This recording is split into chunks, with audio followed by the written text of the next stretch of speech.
Muito bem, seguimos com o nosso Minuto Bom Dia e agora eu estou recebendo aqui nos estúdios o Edson Castro para falar de esporte com a gente. O Edson que estava lá no Rally de Rio Negrinho, já daqui a pouquinho vamos falar de Rally. Seja bem-vindo novamente, Edson.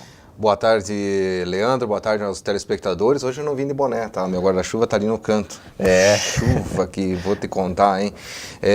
Estivemos lá em Rio Negrinho, daqui a pouco Choveu a gente vai falar por lá, sobre isso.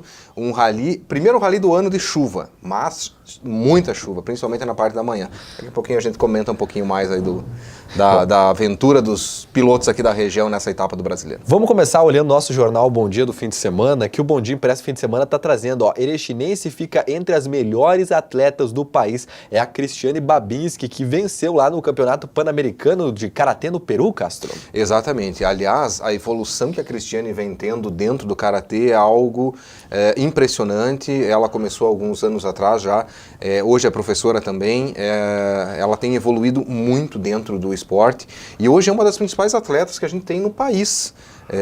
Nas modalidades que ela disputa. Ela esteve no Peru disputando o Pan-Americano de Karatê e conseguiu trazer resultados realmente expressivos de lá, conquistas muito importantes para ela como atleta e representando a seleção brasileira nessa disputa no Peru. Vamos ver então como foi essa disputa que a Cristiane Babinski foi destaque. Te liga! A atleta erechinense de karatê Cristiane Babinski consagrou-se na última semana a quarta melhor atleta de karatê da América no Campeonato Pan-Americano de Karatê JKA, que acontece em Lima, no Peru. Cristiane conquistou o título na modalidade de kata individual e também o bronze em comitê por equipe, com a seleção brasileira. O Brasil também conquistou o título de campeão geral do Campeonato Pan-Americano, sendo o país que mais conquistou títulos nesta edição. Seguimos com o nosso esporte e agora vamos falar aí do Grêmio. O Grêmio venceu o Paraná no fim de semana e agora se prepara para a Libertadores. Exatamente, o Grêmio que já está na Argentina, né? Viajou ainda ontem, o Grêmio venceu o Paraná com um time praticamente reserva, né? E muito importante a vitória do Grêmio. Por quê? Pelo fato de jogar com um time que não é o principal e continuar vencendo. Vale lembrar que não é a primeira vez que o Renato opta por um time reserva ou um time misto e consegue vencer. Então mostra realmente que o Grêmio tem um grupo muito bom e o Grêmio mostra realmente que quando enfrenta adversários mais fracos tecnicamente, consegue se impor. E isso é o diferencial das equipes que brigam na ponta de cima da tabela.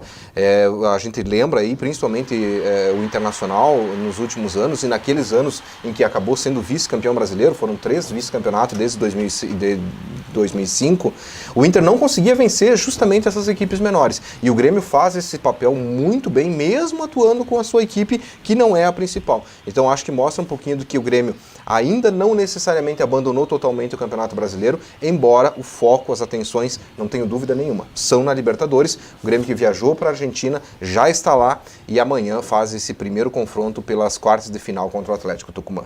Muito bem, bom, agora vamos falar de Internacional. O time do Inter está pertinho aqui de Erechim, enfrenta a Chapecoense daqui a pouquinho.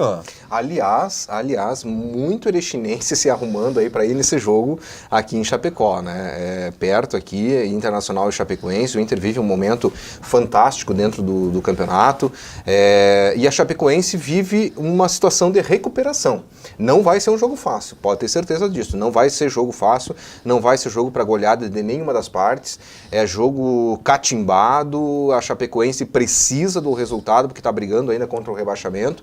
E o Internacional, depois dos resultados, os ótimos resultados na tabela para o Internacional no final de semana, empate do Palmeiras, empate do São Paulo, o Inter tem a chance de, olha a importância do jogo de hoje, se vencer a Chapecoense, não apenas mantém a liderança, mas vai abrir 2 pontos do São Paulo e o mais importante, na minha opinião, vai abrir 5 pontos do Palmeiras. Para mim, o grande adversário do Internacional ou de qualquer time que quer brigar pelo título brasileiro é o Palmeiras. Esse, para mim, é o grande adversário.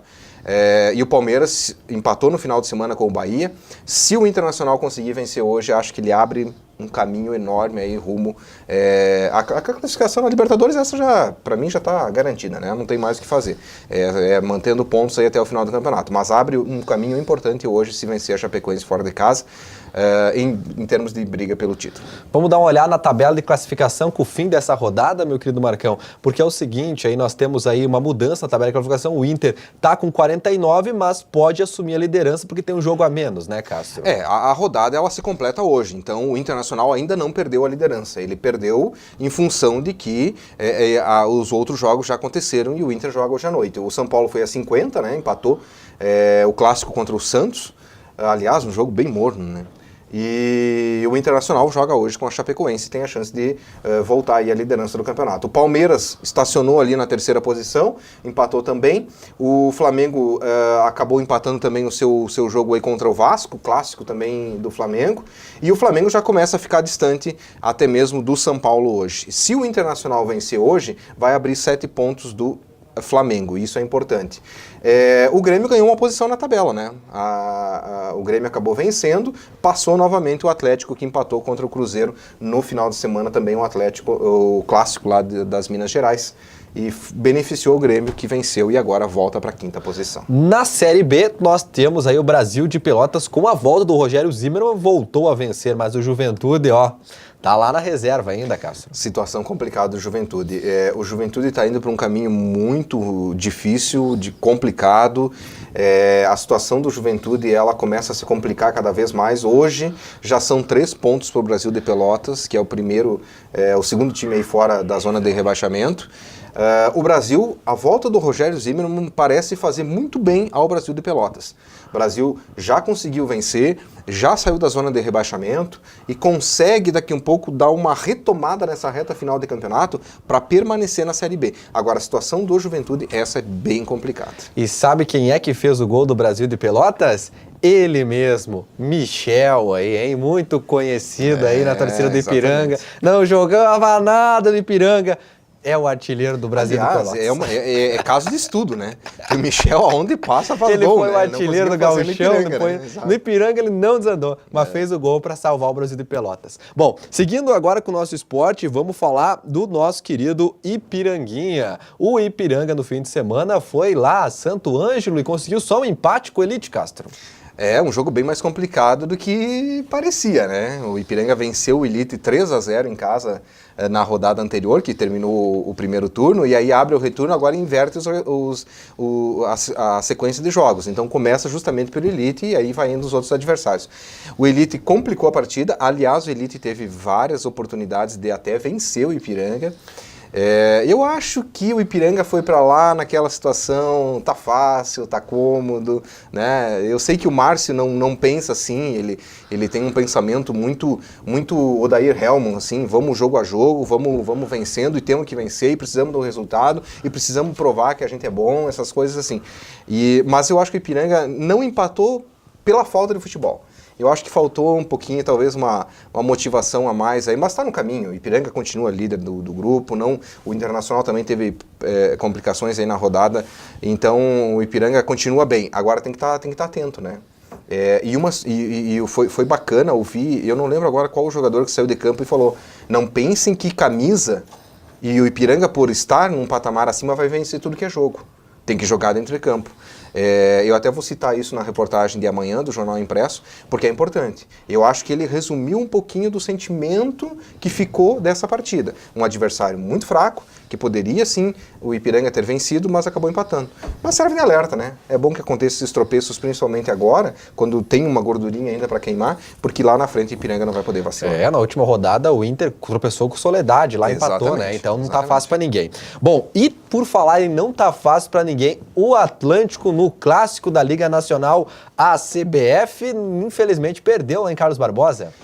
Eu acho, tem 2 situações nesse jogo. O jogo terminou 5-2, o Atlântico perdeu qualquer possibilidade de assumir a liderança nessa primeira fase, e aliás o Atlântico nem mais vice-líder pode ser. O Atlântico já definiu, vai ser terceiro colocado, só tem mais uma rodada para acontecer, o Atlântico não perde a terceira colocação, mas também não sobe. E se vencer o Pato ou perder, tanto é que eu acho que o Giba não vai mandar time principal para Pato Branco. Vai acabar indo um time misto aí, a ideia é recuperar o máximo possível de jogadores para começar os matas com força total. Me parece que essa partida, não vale nada se perder, se ganhar, e eu acho que o Giba tá certo. Eu acho que agora é hora de pegar, colocar a gurizada, manda um time lá, o que tem de inscritos aí na Liga Nacional, e manda a gurizada. Se perder de 3, 4, 5, não tem problema nenhum. Entendeu? Eu acho que o Atlântico tem que se preparar sim para a fase de mata-mata, que vai ser muito complicada. O Atlântico já está vendo que não é fácil ganhar desses adversários mais fortes, que é com quem o Atlântico vai disputar o título, né? O Atlântico não vai disputar título com Tubarão, com Açoeva, entende? O Atlântico vai disputar título com a CBF, Joinville, Magnus, Corinthians, vai disputar título com esses. Então tem que estar muito bem preparado para essas fases. A derrota lá em Carlos Barbosa, eu acho que ela passou por alguns momentos em que o Atlântico não esteve tão bem no jogo, né? Mas teve momentos importantes do Atlântico dentro da partida. E eu concordo com o Giba quando ele disse que o Atlântico conseguiu fazer uma partida parelha ali com a CBF. Acho que sim. O 5-2, ele não mostra necessariamente o que foi o jogo. O Atlântico jogou muito mais do que o 5-2. Mas os 5-2 vieram em erros do goleiro Linha, né? Quando estava 3-2 para a CBF, o Giba teve que optar em buscar, até porque se empatasse, ainda teria uma chance de brigar pela liderança, e se perdesse não teria chance nenhuma. Então estava certo o Giba. Naquele momento tinha que ser um pouquinho mais incisivo. Não deu certo. Não deu certo, agora é juntar o que sobrou, aprender com alguns erros ali, principalmente de marcação no goleiro Linha, de jogada ali do goleiro Linha, porque é o seguinte, Atlântico, a CBF e Joinville... Bem, bom, agora vamos falar de rally. Você esteve lá no Rally de Rio Negrinho, a quarta etapa do Campeonato Brasileiro de Rally Velocidade, e teve piloto aqui da região do Alto Uruguai que subiu no pódio, é isso? Exatamente, aliás, um belíssimo rally em Rio Negrinho, um rally para ser observado como exemplo aí para outras etapas menores da temporada. Um rally muito bem organizado, segurança, envolvimento da comunidade, os clubes de Jeep Clube, Clube de Gaiolas, pessoal das motos também muito envolvidos aí na organização desse rally. E nós tivemos então o Evandro Carboneiro e o Juliano Gracioli, que compete aí na categoria RC5, aquela categoria de 4x2 de entrada, né? E eles venceram as duas etapas, a parte da manhã valia uma prova, a parte da tarde valia outra. Venceram as duas. E o José Barros Neto com o Leonil Zanuelo, que competem na categoria um pouquinho mais forte ali dos 4x2, que é aquela intermediária até a 4x4, venceram também a etapa da manhã e chegaram em segundo na etapa da tarde.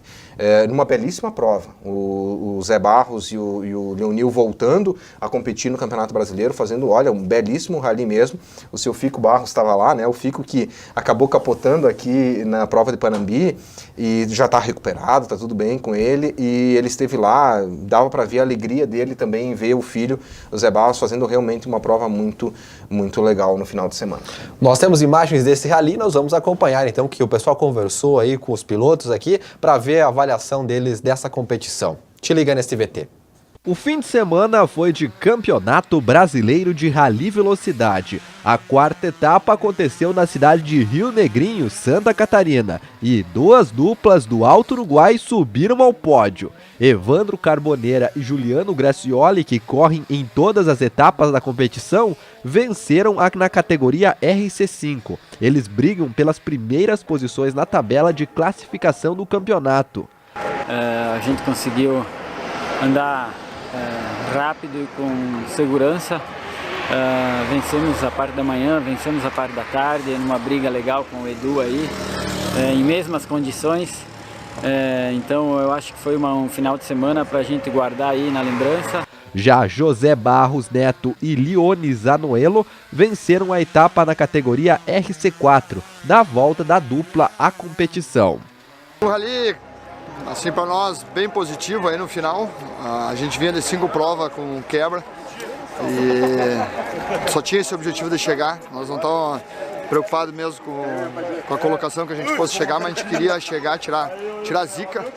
E graças a Deus no final ainda conseguimos chegar em primeiro na categoria. Feito, tá aí então as informações do esporte, Castro, são essa por hoje, fim de semana, teve bastante coisa, hein? Teve bastante coisa, amanhã a gente repercute tudo isso na edição impressa também do jornal, e voltamos amanhã para falar de Internacional, de Grêmio, que estreia aí nas quartas de final da Libertadores, tem muita coisa para acontecer durante a semana de feriado Farroupilha.